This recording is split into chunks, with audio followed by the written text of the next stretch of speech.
রঙের উৎসব মানেই একটি আলাদাই আনন্দ সকলের মনে। ফাল্গুন মাসের পূর্ণিমার দিনে বসন্তের এই রঙিন উৎসবটি পালিত হয়।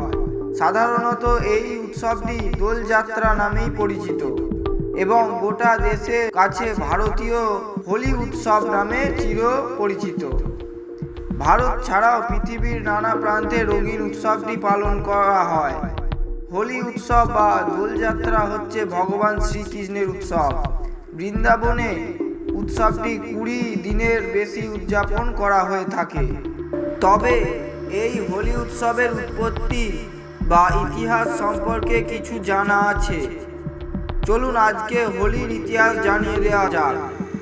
হোলি হিন্দু সমাজের প্রাচীনতম একটি উৎসব। 300 বছর আগে থেকে হর্ষবর্ধন এই হোলি উৎসব শুরু করে। মধ্যযুগের সেই সময় এই উৎসবকে হোলিকা উৎসব বলা হতো। জানা যায় শ্রী বিষ্ণুর ভক্ত হিরণ্যকশ্যপ নামে এক রাজা শ্রী বিষ্ণুর আরাধনা করতেন। তার পুত্র প্রহ্লাদ ছিলেন একজন শ্রী বিষ্ণুর ভক্ত। এরপর হিরণ্যকশ্যপ তার পুত্র প্রহ্লাদকে আগুনে পুড়িয়ে হত্যার পরিকল্পনা করেছিলেন।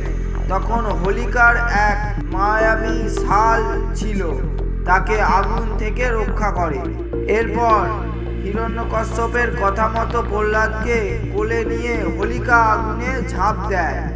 হোলিকার সেই অগ্নিরক্ষক মায়াবী শাল প্রহ্লাদকে বাঁচিয়ে দিলেও হোলিকার মৃত্যু ঘটে।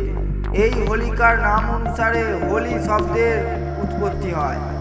এরপর ভগবান শ্রী বিষ্ণু হিরণ্যকশ্যপকে নরসিংহ রূপে বধ করেছিল।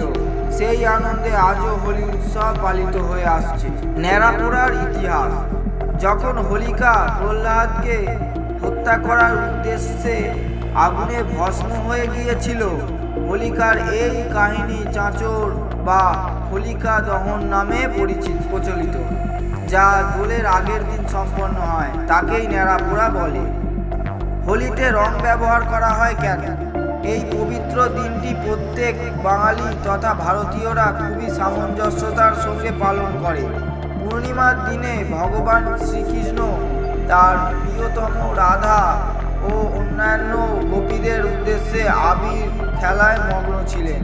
তাই এই দিনটিকে অনুসরণ করেই মানুষ রঙের খেলায় মেতে ওঠে।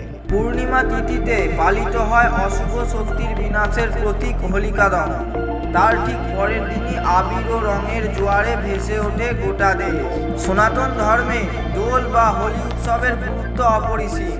প্রতি বছর ফাল্গুন মাসের পূর্ণিমা তিথিতে পালিত হয় অশুভ শক্তির বিনাশের প্রতীক হোলিকা দহন। তার ঠিক পরের দিনই আবির ও রঙের জোয়ারে ভেসে ওঠে গোটা দেশ। ভারতের বিভিন্ন প্রান্তে, বিশেষ করে বজ্রধামে লাড্ডুমার হোলি, লঠমার হোলি, ফুলের হোলি থেকে শুরু করে ছড়িমার হোলি, বিভিন্ন অঙ্গিকে এই উৎসব পালন করা হয়। তবে এই উৎসবের মূল আকর্ষণ হলো রং।